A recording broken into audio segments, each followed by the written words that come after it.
Well, 30 years ago, Brian and Bobby Houston started the Hillsong Church in a suburban school hall in the outer suburbs of Sydney. Today, it's an international phenomenon, generating millions in revenue worldwide. But serious questions are now being asked about what Hillsong is spending all that money on and why it's allowed to get away without paying any tax. You say you're rich and have need of nothing. They want to build the biggest church in the world. This is a rich, rich church.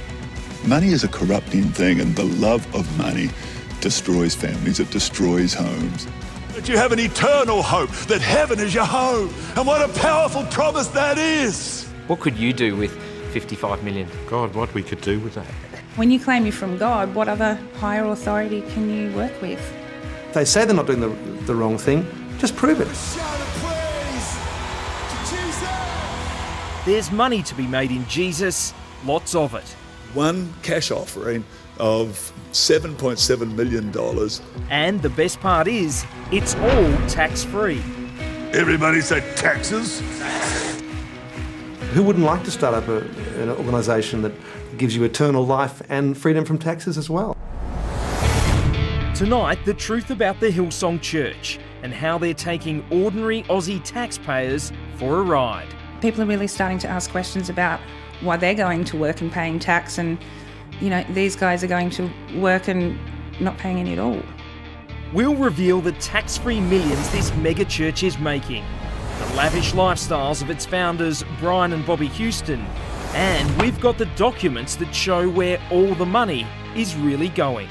This is part of a big, big worldwide movement which is really preying on people's greed and their need for some sort of spiritual salvation. If there's any such thing as God's country, then this is it. This is Baulkham Hills in Sydney's northwest. It's the closest thing Australia has to a Bible Belt. Thousands of middle-class families living the suburban dream.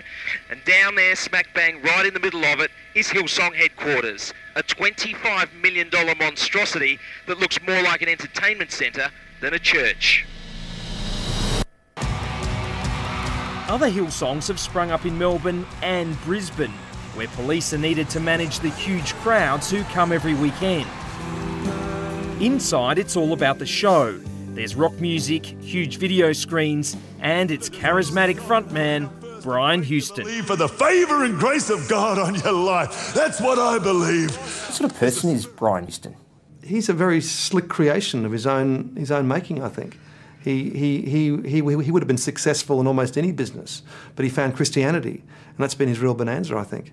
Don't move back from being committed to turning it into pools of blessing. Here you have to give to receive, and the more you give, the more God will like you. It's about sowing so that we can reap, so that we can sow, that we can reap. Every Sunday there are 84 services like this held around Australia and the world, each one raking in tens of thousands at a time. Places like New York, London and Paris now have a Hillsong, but it wasn't always like this. When you first went there, did it look anything like it is today? Oh, nothing at all. I guess Brian's still on stage, which is one part, but it was very quiet. There was a band. It was fairly low key for a Pentecostal church. Brian Houston and his glamorous wife Bobby come from New Zealand. It was 30 years ago this year when they set up the Hills Christian Life Centre. Their first service was in a school hall. Just 45 people showed up. Tanya Levin joined when she was a teenager. In the early days, there was very little emphasis on money. There were only a few hundred people. There were working class families, most of them, and it wasn't a focus at all. The Hills Christian Life Centre would become Hillsong, where these days the talk is often about money and membership. It's learn how to attract people. It's amazing how your finances will grow. Brian Houston even wrote a book called You Need More Money. There's a constant call for funds to expand his church and his empire. How generous are you?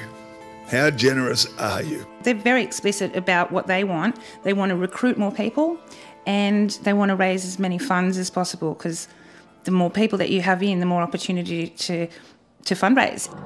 Don't give in a sense of like, well, what I did last year, how about let's have a new way of giving. For instance, it's Sunday morning and we're undercover at this Hillsong service. Within minutes, the talk turns to money. Tithe this year. And if you do tithe, how about do it online? It's a new way. It's different. We're told to give more than we've ever given before, in the form of a tithe. So how about this year? Do a new way. Give in a new way. Give joyfully. Give online. Give cheerfully. And you find, I tell you what, God will bless you. It's a new year. It's a new year. And let's expect that. All right? What's the idea behind tithing and where does it come from? 10% of your pre-tax income, whatever that is. It's this idea that if you don't give, you're robbing God. And you don't want to rob God, do you? What about people who can't afford to give? The unemployed, people on disability pensions, single parents. Are they let off the hook? No. Everybody has to tithe. They will tell you that it goes back to Adam and Eve in the Garden of Eden, and that's why Cain killed Abel, because he didn't tithe. The lights dim and the buckets go around. People handing over cash and credit card details. How much do you give the church? As much as I can. I give 10% as a base and then I give more. I've seen much more blessing than I could ever have if I didn't give that 10% of my income to God. The money being generated is astounding. A Current Affair has obtained copies of Hillsong's most recent financial documents, and tonight we can reveal just how much this megachurch is making and, more importantly, where they're spending it. In 2011, Hillsong made $28 million from tithes and donations, tax-free. The lucrative music arm of Hillsong earned them more than $7 million tax-free. Conferences earn more than $4 million tax-free. And their Bible colleges and courses a whopping $10 million tax-free. By the end of the year, Hillsong had reported its total revenue as $55 million tax-free. Well, I guess everyone should just start a church and they can share the bounty as well. But I think in the meantime, people should feel genuinely a bit perplexed, maybe even outraged about this. Hillsong takes advantage of an antiquated piece of legislation which says if you're a religion, it's the same thing as a charity, therefore you don't have to pay any tax. Investigative reporter Adam Shan from the Australian newspaper believes it's time Hillsong's tax-free status was reviewed. Got an entity that really looks like a corporation, acts like a corporation, pays its staff like a corporation, yet is a not-for-profit religious organisation. Something wrong with that. So just how much does Hillsong give to charity? Well, that's hard to know for sure because they don't make it clear. But according to the records we've obtained, in 2011, Hillsong paid $5.5 million to missions and overseas aid, although it doesn't explain what they are. We do know that its program called Life Aid Australia spent just $944,000, and another program to alleviate poverty and suffering around the world, just $144,000. Remember, this from a total revenue of $55 million. Why can't we know exactly how it was spent? Why can't we ask that question? Because they won't tell us. The law protects them. They can do whatever they want. I don't have a problem with what church does with the finance that I give to it, because I trust their heart. Do you believe that the money that you give goes to help other people? I do. Help those in need? I do. Help the poor? I do. Look, Hillsong is full of well-meaning, decent people who are caught up believing that they are contributing to the community, that they're helping other people. But I guess they don't realise they're just helping Hillsong. What did Jesus say about money? He had all his problems with people with money, you know, and used to talk about, sorry, I get a bit upset, but he used to talk about sit up the back and don't promote yourself and don't all this sort of stuff, but feed my sheep. And that's what we try to do here. While Brian Houston does a lot of talking, the Reverend Bill Cruz does a lot of doing. Every day, his Loaves and Fishes restaurant in Western Sydney serves up 1,000 free meals to those who can't afford one. We live hand to mouth, just like these people. We live hand to mouth.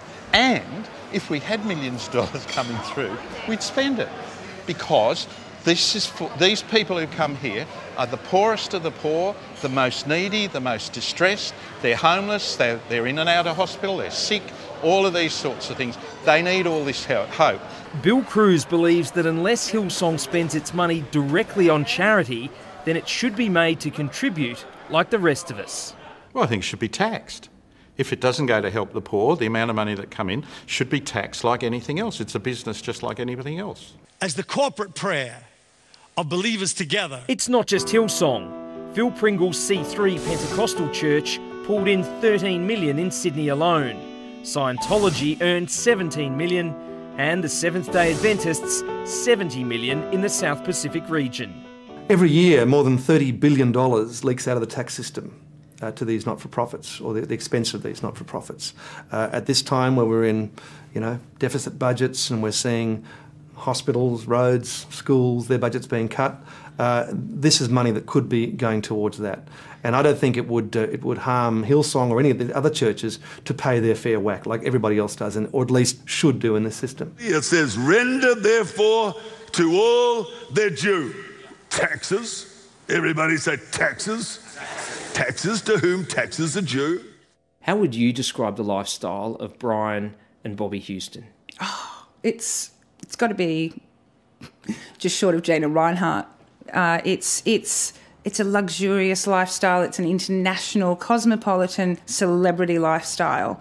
Brian rides a Harley and travels the world earning money for his ministry.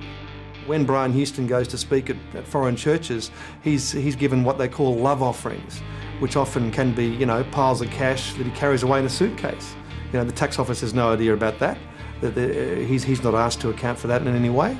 Not only are Brian and Bobby Houston living luxury lifestyles, they're also working the system to pay as little tax as possible. And here's how they're doing it. They've set up an entity called Leadership Ministries Incorporated, or LMI, and it has tax-free status. The Houstons own 2 properties and they sold them to LMI, so it doesn't have to pay any tax on them. Brian Houston has previously confirmed that he's paid $150,000 to be a pastor at Hillsong. Any money that he donates from that into LMI is tax-free. And then, of course, there's all that other money that he earns preaching around the world and selling all his books and DVDs. That all goes into LMI, you guessed it, tax-free.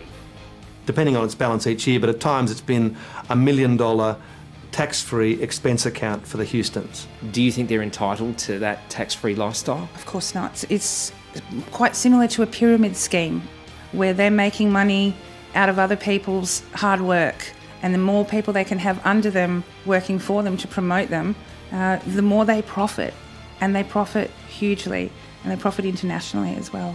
Brian Houston says that the church belongs to God, that it's overseen by God, it's all God's will and so forth, but that's not good enough. For the average taxpayer, they want to know that the ATO's had a look as well, not just God. For the record, Brian Houston has previously said he and Hillsong staff pay personal income tax. In a recent review of the tax system, former Treasury Secretary Ken Henry recommended not-for-profit organisations be made to pay tax and receive direct government grants only for their charitable work. The government has recently released a discussion paper that proposes revenue made by religious organisations like Hillsong is taxed. What do you think? Should Hillsong and other not-for-profit organisations be made to pay tax on profits that do not go directly to charity? Join the conversation on Twitter, Facebook, or do send us an email.